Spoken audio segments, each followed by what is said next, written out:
good morning to you and welcome to London. It is Tuesday the 18th of March and the time here in the capital, 7 o'clock GMT. I'm Juliette Foster and you're watching This Day Live.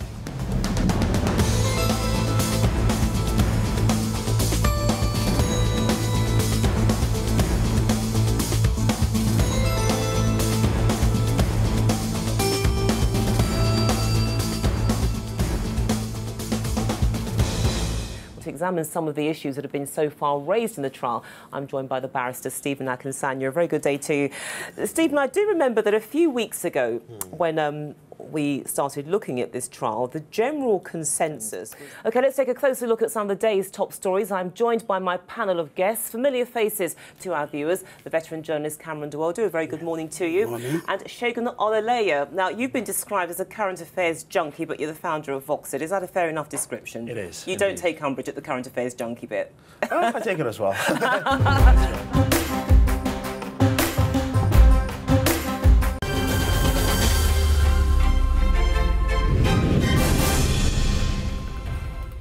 Very good morning to you and welcome to Arise News Now. I'm David Glencorse in London. It's Thursday, the 20th of March, and our top story at this hour. Planes and ships from Australia, New Zealand and the United States are heading for a stretch of the Indian Ocean. The public prosecutor seems to believe that all of this was a mistake then on the part of President Zuma. How can that be? Well, it turns out that when she was releasing her report yesterday, the public protector indeed says that there was some sort of wrongdoing on the president's half. Yeah, so it started off as a foundation in 1999 by Jeremy Gilley, and then he actually lobbied the United Nations, who in 2001 unanimously voted to have it as what they call officially an annual day of global ceasefire and non-violence with a fixed date.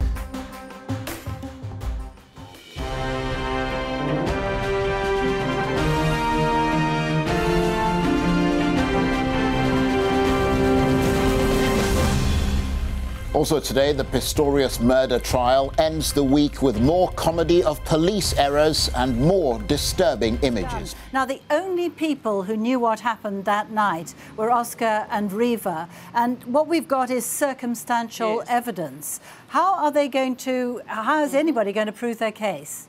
Well, with circumstantial evidence, the rules that are followed are those which were set out in... What was come out today, what has been, pretty revealing is earlier on in the show we spoke about Oscar's deadly shopping list. Now, these were the guns that he had to order. Well, let's go live now to Washington, where we can speak to our State Department correspondent, Simon Mark. Simon, so the last chance for face-to-face high-level discussions between Washington and Moscow before the referendum on Sunday, but clearly no agreement that was reached that would satisfy both sides and diffuse the tension over Crimea. I think that is pretty much where we are, Charles. It's all very well giving $23 million, but it doesn't address the demand in Southeast Asia and in particular in Vietnam, where the rhino horns are all headed. That's right, and I think it's important to emphasise that tackling the poaching problem is a multi-pronged approach.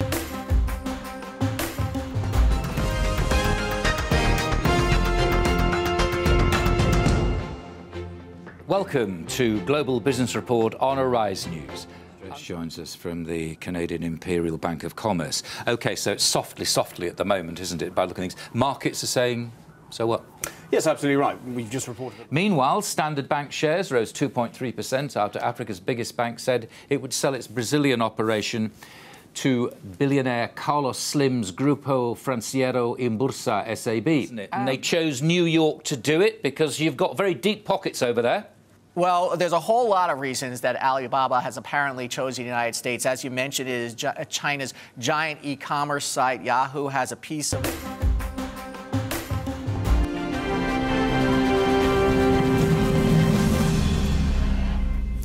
Russian President Vladimir Putin has signed a decree recognizing Crimea as a sovereign state, paving the way for it to be absorbed into Russia. Time now for a quick look at the stories making the front pages from around the world. We'll go first to the This Day newspaper from Nigeria. And on the front page there, we've got the FG May subject conference decisions to referendum. So we've got the president there saying, I've no personal agenda. One of the most significant meetings in the history of Nigeria, that is taking place in Abuja.